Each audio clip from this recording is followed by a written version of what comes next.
আজকে বাংলাদেশের 5টি ক্যাম্পাসে ছাত্র সংসদ নির্বাচন সুষ্ঠুভাবে সম্পন্ন হয়েছে। গত 4 মাসে আমরা 225টি কাজ করেছি। চাঁদাবাজির দিন শেষ, ঐক্যবদ্ধ বাংলাদেশ স্লোগান ঠিক আছে? তাহলে আমরা একসাথে দিই, চাঁদাবাজির দিন শেষ, দুর্নীতির দিন শেষ, সন্ত্রাসের দিন শেষ, দাড়িপাল্লার বাংলাদেশ, শাপলাকলির বাংলাদেশ। এই জুলাই বিপ্লবের মাধ্যমে আজকে যারা দীর্ঘ ফ্যাসিবাদী আমলে গুম অবস্থায় ছিল, আয়নাঘরে বন্দী ছিল, আমাদের আরমান ভাই, মাইকেল ঠাকমা, আজমি সহ আমাদের অসংখ্য মজলুমরা মুক্তি পেয়েছে।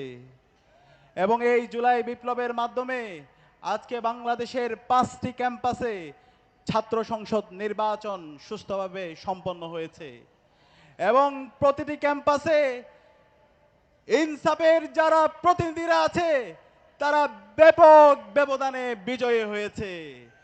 যেই যাত্রাটা শুরু হয়েছে ঢাকা বিশ্ববিদ্যালয়ের ডাকসু নির্বাচনের মাধ্যমে। আপনারা জানেন বাংলাদেশের যত আজাদী আন্দোলন হয়েছে সকল আজাদী আন্দোলনের কেন্দ্র হচ্ছে ঢাকা বিশ্ববিদ্যালয়। বাংলাদেশের স্বাধীনতা আন্দোলন, বাংলাদেশের 90-এর স্বৈরাচার বিরোধী আন্দোলন এবং 24-এর জুলাই বিপ্লব এই ঢাকা বিশ্ববিদ্যালয় থেকে শুরু হয়েছে এবং আমাদের শহীদদের আত্মত্যাগের মাধ্যমে আজকে আমরা নতুন বাংলাদেশ পেয়েছি। এই ঢাকা বিশ্ববিদ্যালয়ের ডাকসু নির্বাচনে বাংলাদেশের তরুণরা ইনসাফের প্রতিনিধিদেরকে ব্যাপক ব্যবধানে বিজয়ী করেছে।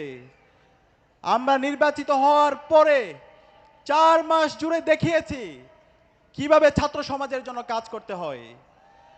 আজকে ঢাকা বিশ্ববিদ্যালয়ে আপনারা যান, এই ঢাকা বিশ্ববিদ্যালয়ে কোনো ধরনের সন্ত্রাস নেই, ঢাকা বিশ্ববিদ্যালয়ে কোনো ধরনের গণরুম নেই, ঢাকা বিশ্ববিদ্যালয়ে কোনো ধরনের গ্যাস রুম নেই, ঢাকা বিশ্ববিদ্যালয়ে কোনো ধরনের ভাইয়ের পলিটিক্স নেই। এবং ঢাকা বিশ্ববিদ্যালয়ে গত 4 মাসে আমরা 225টি কাজ করেছি, যেই কাজ 104 বছরেও ঢাকা বিশ্ববিদ্যালয় কেউ করতে পারেনি।